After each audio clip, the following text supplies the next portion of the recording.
மக்கள் அனைவருக்கும் வணக்கம். கொஞ்ச நாளைக்கு முன்னாடி பிசினஸ் டுடேல ஒரு முக்கியமான செய்தி ஒன்று வந்துச்சு. அந்த செய்தியை நிறைய பேருக்கு தெரிஞ்சிருக்குமான்னு தெரியல. இங்கே கூட செய்தி நிறுவனங்களுக்கு வேற வேலை வெட்டி கிடையாது. அதிமுக திமுகன்னு போயிருப்பானுங்க. ஆனால் அந்த அறிக்கை சொல்லக்கூடிய மிக முக்கியமான ஒரு விஷயம் என்ன அப்படின்னா, இந்தியாவில் இந்த இதயம் சார்ந்த நோய்கள் இருக்கு இல்லையா, இந்த இதயம் சார்ந்த நோய்கள், அதனால் ஏற்படக்கூடிய பாதிப்புகள், அது சார்ந்து வரக்கூடிய இன்சூரன்ஸ் கிளைம் இது எல்லாமே அதிகரிச்சிருக்கு. அது எந்த அளவுக்கு அதிகரிச்சிருக்கு அப்படின்னா, கடந்த 5 வருடங்களுக்கு முன்னாடி ஒரு 12% இருந்த இந்த சர்ஜரி சம்பந்தப்பட்ட விஷயங்கள் எல்லாமே இன்னைக்கு 20% அளவுக்கு தொட்டிருக்கு. 2020களில் 19களில் வெறும் 10% அளவுக்கு இருந்த இந்த தாக்கம்ன்றது இன்னைக்கு சுமார் 18லேருந்து 20% அளவுக்கு கூடியிருக்கு. இதுக்கு முக்கியமான காரணங்கள் ஏகப்பட்ட விஷயங்கள் சொல்றாங்க. நகர்ப்புறமான வாழ்க்கை, இயற்கை மாறி இருக்கு, தனிப்பட்ட நபர்களுடைய பழக்க வழக்கங்கள் மாறி இருக்கு, சில இடங்களில் ஜெனட்டிக்கலாகவே டிராவல் ஆகுது. இப்படி 1008 காரணங்கள் சொன்னாலும் ஒரு விஷயம் உறுதியாக சொல்ல முடியும், கொரோனாவுக்கு அப்புறம் இந்த இதயம் சார்ந்த நோய்களுடைய பிரச்சனைகள் அதிகரிச்சிருக்கு. இதுல கவலை தரக்கூடிய விஷயம் என்ன அப்படின்னா, ஒரு 5 வருஷத்துக்கு முன்னாடி இந்த இதயம் சார்ந்த நோய்களுக்கான சர்ஜரிகளை இது சுமார் 3லேருந்து 5 லட்சம் வரைக்கும் இருந்தது. இப்போ அது 8லேருந்து 10 லட்சம் வரைக்கும் கூடியிருக்கு. எனவே இது சம்பந்தப்பட்ட டெக்னாலஜி கூடி இருக்கு. அதாவது இதய நோய்கள் சம்பந்தப்பட்ட ஹார்ட் பைபாஸ்ல ஆரம்பிச்சு ஹார்ட் டிரான்ஸ்பிளான்ட் வரைக்கும் இருக்கு. எல்லா விதமான விஷயங்களுக்கும் இன்னைக்கு டெக்னாலஜி கூடி இருக்கு. அட்வான்ஸா மருந்துகள் வந்திருக்கு. எல்லா விதத்திலையும் நாம தொழில்நுட்பத்தில் முன்னேறி இருந்தாலுமே கூட அதோடைய செலவினங்கள் குறையவே இல்லை, செலவினங்களும் கூடி இருக்கு. அதனால என்ன ஆகுது அப்படின்னா, எடுத்துக்கிட்டு ஒரு ஹார்ட் டிரான்ஸ்பிளான்ட் பண்றதுக்கு சுமார் 35லேருந்து 40 லட்சத்துக்கு மேல குறையாம செலவாகுது அப்படின்னு அந்த ரிப்போர்ட் சொல்லுது. இதுல எந்த வயதுக்குட்பட்ட நபர்கள்ல அதிகமா இந்த இன்சூரன்ஸ் கிளைம் நடக்குது அப்படின்னு கேட்டீங்கன்னா, சுமார் 10லேருந்து 12% அளவுக்கு மட்டும்தான் இந்த 40 வயதுக்குட்பட்டவர் கிளைம் பண்ணவே செய்யறாங்க. அந்த இடத்துல அந்த ரிப்போர்ட் சொல்லக்கூடிய அதிர்ச்சிகரமான தகவல் என்ன அப்படின்னா, இந்த ஹார்ட் அட்டாக் இருக்கு இல்லையா, இது வயது வித்தியாசம்லாம் வருது. இது சாதாரண செய்தியா பாக்குறாங்க. உண்மையிலேயே இது எல்லா காலமும் அப்படிதான் இருந்துச்சா அப்படின்னா கிடையாது. இப்பதான் இது அதிகரிச்சிருக்கு. சுமார் 50லேருந்து 60% பேர் 40லேருந்து 50 வயதுக்குட்பட்ட நபர்கள் தான் இந்த பாலிசி, அது முக்கியமாக ஹார்ட் அட்டாக் சம்பந்தப்பட்ட இல்லாட்டி இதே நோய்கள் சம்பந்தப்பட்ட விஷயங்களுக்கு இன்சூரன்ஸ் கிளைம் எடுக்கிறாங்களே ஒழிய, மற்றவங்க எல்லாமே பெரிய அளவில் ஃபைனான்சியல் பிரச்சனையோ எதிர்கொள்றாங்க. அதாவது தங்களுடைய சொந்த காசையோ சொத்தையோ வீட்டையோ இல்லை தன் வீட்டில் கூடிய நகைகளையோ எதோ ஒன்று மொத்தமாக காலி பண்ணிட்டு அந்த சிகிச்சைகளை மேற்கொள்றாங்க. தங்கள் வீட்டில் கூடிய நபர்களை காப்பாற்ற முயற்சி எடுக்கிறாங்க. இது என்ன நிலைமையை உருவாக்குது அப்படின்னா, அந்தந்த குடும்பங்களில் ஒரு நிலையில்லா தன்மையை உருவாக்குது, எதிர்பாராத இந்த விதமான செலவினங்கள். எனவே இந்த செய்தியை மையமாக வச்சு நம்ம புரிஞ்சுக்க வேண்டிய விஷயம் என்ன அப்படின்னா 2 தான். ஒன்று, நம்மளுடைய உடலை ஆரோக்கியமாக வச்சுக்கிறதுக்கு தேவையான உணவு பழக்க வழக்கங்களை சரியாக வச்சுக்கிறது, உடற்பயிற்சியோட சேர்த்து. 2வது என்ன அப்படின்னா, இப்படி எதிர்பாராத வரக்கூடிய இந்த செலவினங்கள் இருந்து குடும்பத்தை காப்பாற்றுறது, நம்மளையும் காப்பாற்றுறது.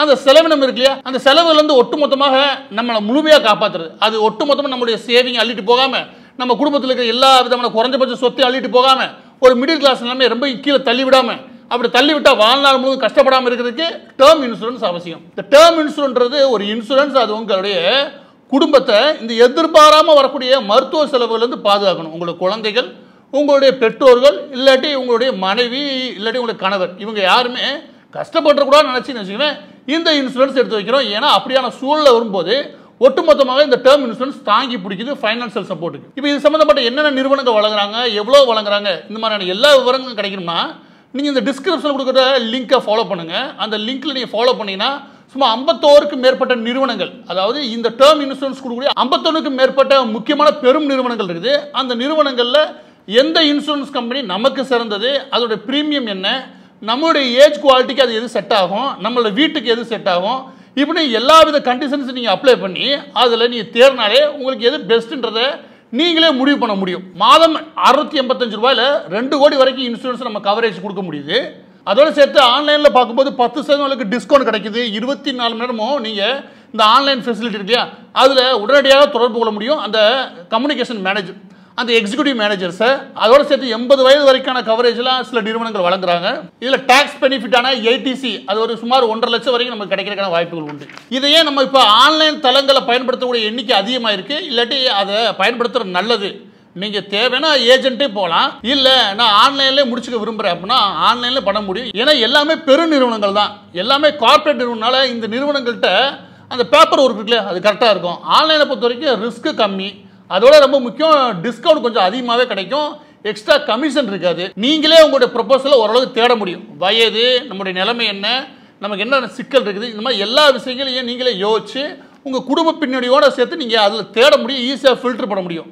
ஒவ்வொன்றா உட்காந்து சொல்லிக்கிட்டு இருக்க விட அந்த வெப்சைட் நீங்கள் பார்த்துன்னு வச்சுக்கோங்க, எல்லா விவரங்களும் உங்களுக்கு எளிமையாக புரியும். என்ன ஒரு 10 நிமிஷம் உட்காந்து செலவு பண்ணணும். இது வாகன ஓட்டிகளை பொறுத்த வரைக்கும் எதிர்பாராத விபத்துகளை சந்திக்கிறீங்க அப்படின்னா, நிரந்தரமாக ஊனம் ஏற்படுது அப்படின்னா அதற்கு தேவையான ஒரு பெனிஃபிட் அடையணும்.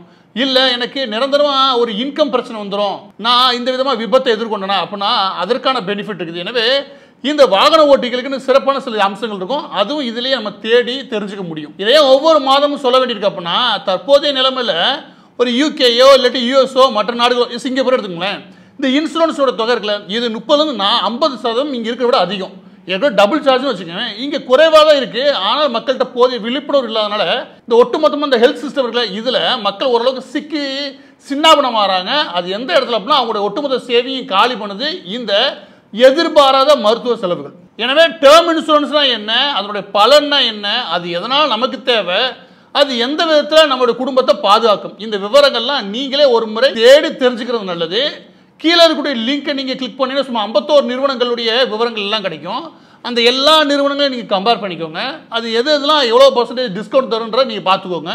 இதில் 10% டிஸ்கவுண்ட் இருக்கு இல்லையா, அது நல்லாவே தெரியுது. அதோட சேர்த்து என்ன பெனிஃபிட், நான் சொல்கிறது ஒன்று தான், என்னென்ன பெனிஃபிட் நமக்கு கிடைக்குதுன்னு பார்த்துட்டு நீங்கள் தேர்வு செய்ய வேண்டியது தற்போதைய காலத்தில் அவசியம்.